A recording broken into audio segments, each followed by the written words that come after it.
Hello there. Welcome to Just the Discs. We talk about Blu-rays here. And today we're talking just about a couple things. Just a short little deal here. So I don't know how new this is in terms of Shout Factory, but obviously we all know Scream Factory, we know Shout Select, but it seems like now, and maybe again this has been happening and I've just kind of flown under my radar because maybe the films didn't grab me or something that have been released, but it looks like Shout Factory is now just doing some Shout Studios releases, and they aren't quite Shout Select's collector's editions. They tend to be bare bones, it looks like, but they are giving new life to some neat films ultimately. And so I'm going to talk about a couple of those today. And one of them I'm a really big fan of, and I'll start with that one. And it's CLOCKWATCHERS from 1997. It is the debut, I believe, the debut film of Jill Sprecher, wonderful indie director. Works with her sister Karen, I believe. They work together on the script.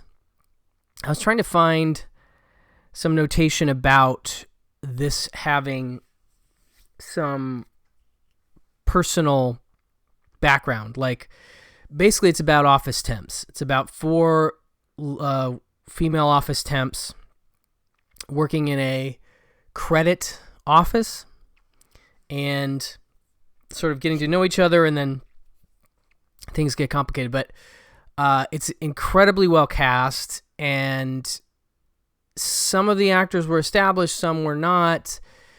Some were just sort of at the beginnings of things, but it's just amazing the actors they were able to get and how well they play together. As you can see on the cover here, it stars Toni Collette, Parker Posey, Lisa Kudrow, and Alana Ubach as the main four gals. And we are sort of brought in through the lens of Toni Collette's character.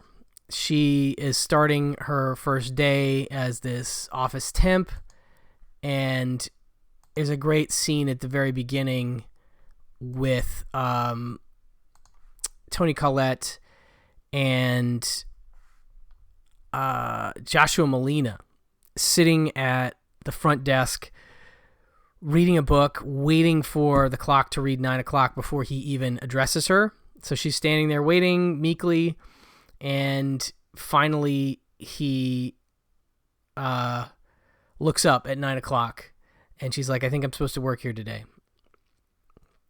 So he brings her into the office, he sets her down, he says, don't move, sit here until someone comes and gets you.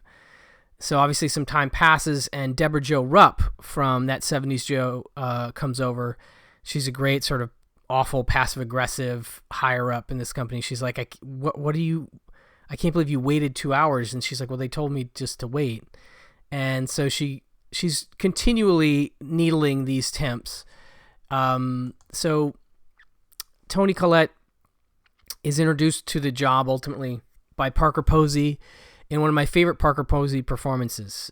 She's sort of the one who gives the lowdown on the place, talks about, the importance of looking busy when there's nothing to do, and just generally, gives interesting advice, suggestions like, give advice, because by the time anybody figures it out, you'll be gone, and so it's pretty funny. And then, so she's friends with Lisa Kudrow's character, who's like a aspiring actress. And I want to say this is during the run of Friends. This is at least 2 or 3 years in. So obviously Kudrow trying to break away from TV a little bit, and she's great in this. They're all great. Alana Ubach is a character who's sort of defined by her relationship a little bit. She's dating a guy that doesn't seem fully committed, but they're engaged. So she has a fiance, and so they just hang out and they go and get drinks and they talk about life, and they deal with other office personalities like Jamie Kennedy in a very small role but interesting, as the male guy who is constantly hitting on Alana Ubach despite the fact that she's engaged, and giving little tidbits here and there. Bob Balaban plays one of the, I guess, executives that's always wandering around, kind of has no clue what he's doing. One of those people that you're just like, how did you get your job? You failed upwards.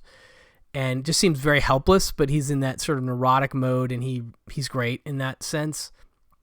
Paul Dooley plays Toni Collette's dad, and we see him in a couple scenes where he's kind of doing a similar thing to Breaking Away. He's talking about being a salesman, I think, and giving her life advice, and it feels of a piece with his character in Breaking Away, and I love him a lot. Got to meet him once, and he was a sweetheart. But yeah, so it's just this office environment. Then we see there's a new permanent hire assistant to one of the executives that comes in, and it's sort of tension between the new perm hire and these temps. And then there's some petty theft that starts happening in the office, and it's a mystery as to who's doing the theft. But the temps are definitely the lowest on the totem pole and not looked down upon as potential thieves. So there's this sort of drama of that, and things get a little escalated at a certain point. But I do find it interesting that this film about this office environment really captured. There's a guy who is in charge of the supplies, and he's very guarded about giving away anything.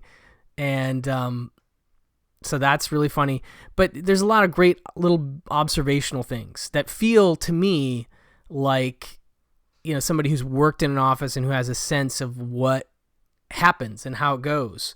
But so anyway, it's a movie that I very much enjoy and was really happy to see get a Blu-ray. I wish there could have been some involvement of Jill Sprecher or Karen Sprecher to get some insights about the film, the process of making it, the story behind it. Unfortunately, this disc doesn't include that, but at least it looks nice, and we finally have a Blu-ray for this release, which is very exciting because I do like this a lot. And I found a short interview with Jill Sprecher where she's talking about some stuff with working with a low budget in terms of Clockwatchers. So I'm just going to read this excerpt. When we were writing it, we thought it would be great to have this huge office where you look down a row of 50 desks like in The Apartment. Obviously, she's talking about the Billy Wilder film. The reality of the budget was that we could afford 6 desks. I wondered how this was going to work because the girls are supposed to be anonymous, and they are in this teeny tiny office. That space was not very big. It was far from the sort of Kafka-esque sort of thing we had written in the script, but we had a great production designer who had the challenge of trying to make something pleasing to the eye, but also the opposite, a place where you just would not want to work. So she came up with this green color scheme that was sort of vile, still visually interesting, but uncomfortable. We filmed that little office space from all different strange angles so it looked bigger. And she does a nice job with that. I really do think it is a smaller space, but there is a row of cubicles, and the way they've said, I guess it was an abandoned office building at the time, and they shot in LA. Somehow it was the cheapest option in 96 or 7 whenever they shot it, which is definitely not the case now. So it's neat to see what they did do with the space, because they really do feel like a bigger office to me. It feels like something that is much larger than whatever they had, and so it kind of works. But I just adore the 4 leads in this. Parker Posey, as I said, is particularly fantastic as just this. It's like on par with her like party girl performance. Like she's just got this attitude about her, and I just adore it. Anyway, so I was very excited to get this on Blu-ray as part of this, maybe new, maybe old trend with Shout Studios. But high recommend if you haven't seen it. I think it might be streaming some places, but has definitely not been available on Blu-ray until now, and I'm a big fan. And speaking of big fans, next movie is Big Fan. starring, of course, Mr. Patton Oswalt. And this one, I had seen it before. It's directed by Robert Siegel, and it has connections to and allusions to a couple films that I really, really love, including The King of Comedy, for sure, and maybe a little Taxi Driver. I'd heard some comparisons to that, in that this character is a little obsessive, a little creepy, but Patton Oswalt plays a guy named Paul Affiario, I think I'm saying that right, who is a 35-year-old parking garage attendant from Staten Island, and he describes himself as the world's biggest New York Giants fan. And he is totally obsessed. He loves to listen to the local radio show that's totally focused on the Giants, and they actually have this thing where they'll let people call in, and he's become kind of a personality on this show. He's become Paul from Staten Island, and we see him in the parking booth as he's taking tickets, listening to the show, and writing down his little spiel, his speech for what he's going to say when he calls in. And he's really, it's this kind of weird scribble, and he's really proud of his speeches, which are whatever. They're not particularly great, but he's impassioned, and he's cheered on by his best buddy, played by Kevin Corrigan, who is an actor I absolutely love. And, I can't help but think of Buffalo 66 a little bit, although this character is a little bit more supportive and not quite as lacking in his intelligence. I mean, they're both not the sharpest guys, but it's interesting to see a guy who is rooting for this other guy who's, we might say, is a little bit of a loser. He lives with his mom. His brother, we find out, is a very successful attorney who's married to this woman who's very... you'll have to see her, how she plays out in this. But he's sort of treated as the black sheep because he hasn't really apparently accomplished enough with his life at this time.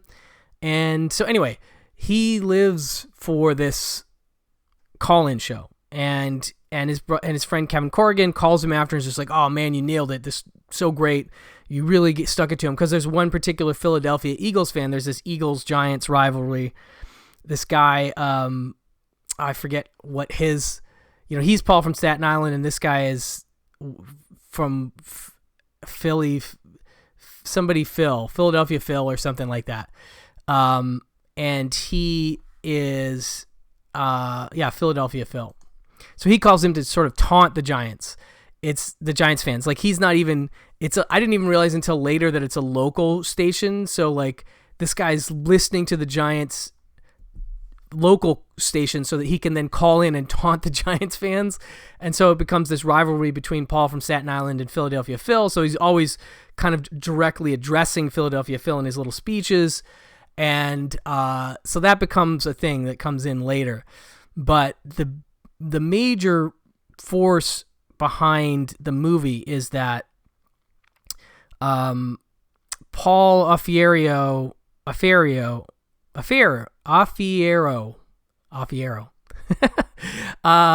is a big fan of not only Giants, but their linebacker Quantrell Bishop. And so one night when he and his buddy Kevin Corrigan are driving around, they see Quantrell Bishop at a gas station. And this is where they get creepy, and they start to follow him around. So they follow him to a house outside of New York, and then they wait for him, and then he leaves, and he goes to a strip club, actually, in New York City. And so they get into the strip club, and they try to talk to him, and it goes... And then Paul says something really not great, and it sets off Quantrell, and he ends up just beating the crap out of Paul, like just stomping on him. Paul ends up in the hospital, and now he becomes part of the issues with the team, in that Quantrell Bishop is being investigated for this attack, and he's not being allowed to play, and the Giants are starting to do worse, and he feels terrible, and the cops are coming to him and saying, like, we need to throw this guy in jail. So we need your testimony. And he's suddenly like, I just can't remember anything. Like he doesn't want to hurt the Giants. He's that big of a fan. But you can also see that he's really been injured by this attack. He's getting these headaches, and he's clearly had some like long-term serious injury from this beating that he took.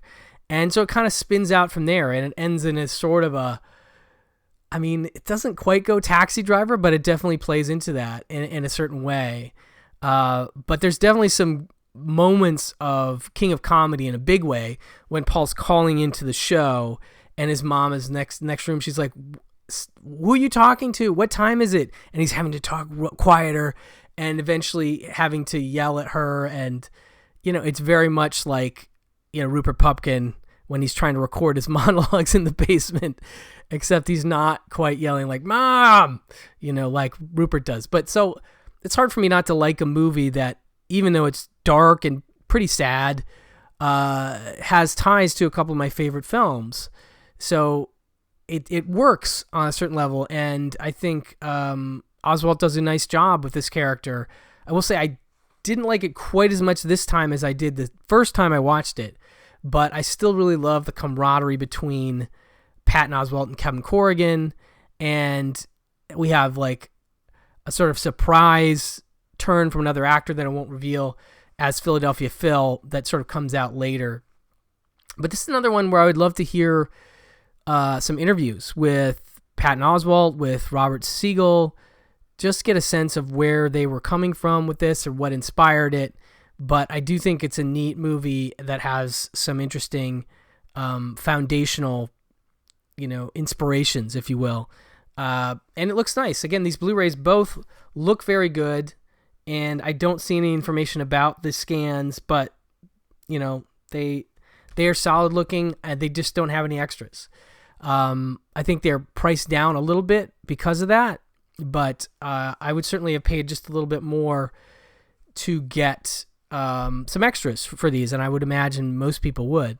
But anyway, I'll definitely keep an eye on these Shout Studio releases moving forward, just to kind of see what's coming, what do they have in mind, and what kind of films are they going to put out, and maybe some more of these smaller independent sort of cult items would be the hope that they would continue to do. So I do salute them for putting these out on Blu-ray, and hopefully we get some more eyes on both films, as they're both worth a look.